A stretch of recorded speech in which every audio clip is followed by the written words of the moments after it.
Good morning, friends. In the last video on the book summary of the bestseller book, The End of the World is Just the Beginning, I summarized the first section of the book. That section was titled as The End of an Era. In this video too, I am going to deal with the next two sections of transport and finance. First, let me talk about the section of transport. Peter Zeihan, the author of the book, is one of the greatest geopolitical strategists of our generation. He asserts that wheels were the first novel invention of the humanity. All of us know that moving from one place to another or shifting of goods from town A to town B is of extreme importance in the human life. The invention of wheels gave birth to laying of proper roads. After a few years, shipping of cargo by rivers and by ocean became a preferred practice. Subsequently, railway lines were laid. The author explained how the railways played an important role in the human civilization. Over a period of time, transport costs became cheaper, journeys became safer and more frequent in human lives. The author tabled the statistics to confirm that in every 45 seconds, 15,000 tons of cargo is loaded or unloaded and distributed to customers in the cities of the planet. Huge ships were built to carry voluminous and heavy goods. Ports were built, modernized and expanded. London, Hamburg and similar ports became important business centers of the world. Containerization became necessary to ensure safer and simpler form of transport. Containerization brought down the time involved in the port activities as well as reduced the transport costs. The two world wars taught some huge lessons to all the nations on the safety of the ships during their voyages. On account of that, the United States and Japan built two mighty naval powers. Their warships started patrolling the paths of their ships in the oceans. Nowadays, most of the shippers arm their ships with muskets and cannons. Even missiles and drones have been added for their additional safety. Now, let me start to look at the section on finance. The author listed out various evidences to prove that it was the Mesopotamians who first devised a system and used silver and gold coins in exchange of merchandise. They called these coins as shekel. Shekel was redeemable for food. It was accepted by all in exchange of whatever people had in surplus to sell to others. The coins were considered as a means of trust with one other person doing the trade. As a result, economic dynamism and stability increased.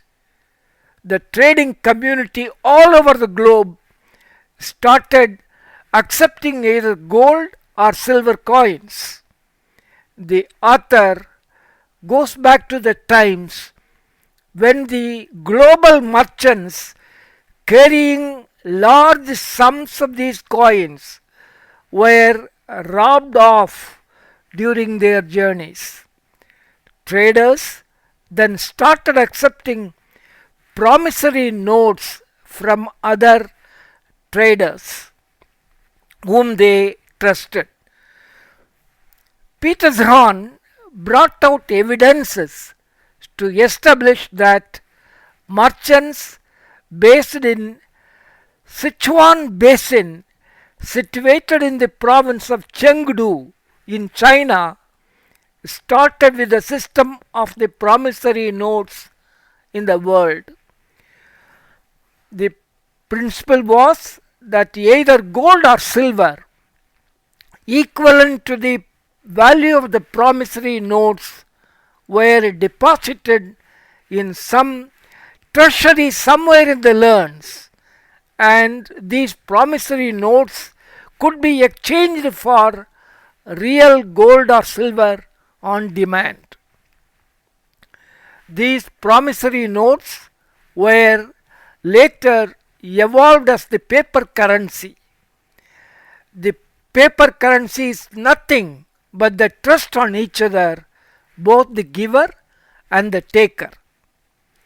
Unfortunately, in the 19th and later in the 20th centuries, some nations experienced economic meltdown. Hence, these nations printed more paper currencies without securing equivalent assets.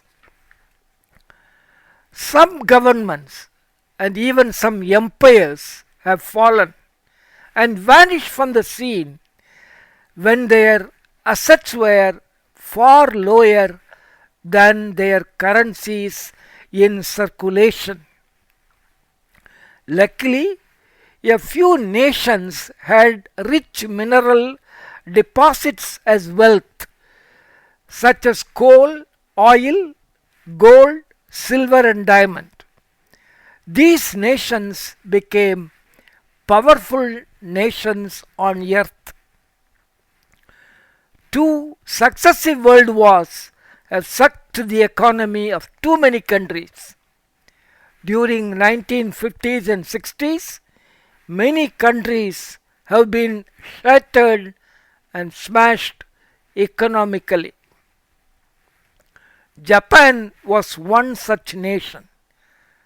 Japanese businesses and even the public took loans and debts from the banks and institutions. Later, these loans were written off by the Japanese emperor as a benevolent gesture. Asian nations such as Taiwan, Singapore, South Korea, Hong Kong, and even Japan believed that the country's economy was for their political purposes only. But after 1970, these nations realized their folly and became industry oriented. In the next 3 decades, these nations worked very hard and became highly industrialized. These Asian nations produce goods such as toys, auto parts, electronics, appliances, computers, automobiles, apparels, and cellular products. The United States and the European countries purchased these goods, the economy of these nations improved immensely thereafter. The author did an impressive analysis of the Chinese economy. He asserts that China does an overproduction, a mass production of steel, cement, and aluminum. These products are extensively used in their own country to build infrastructure utilities.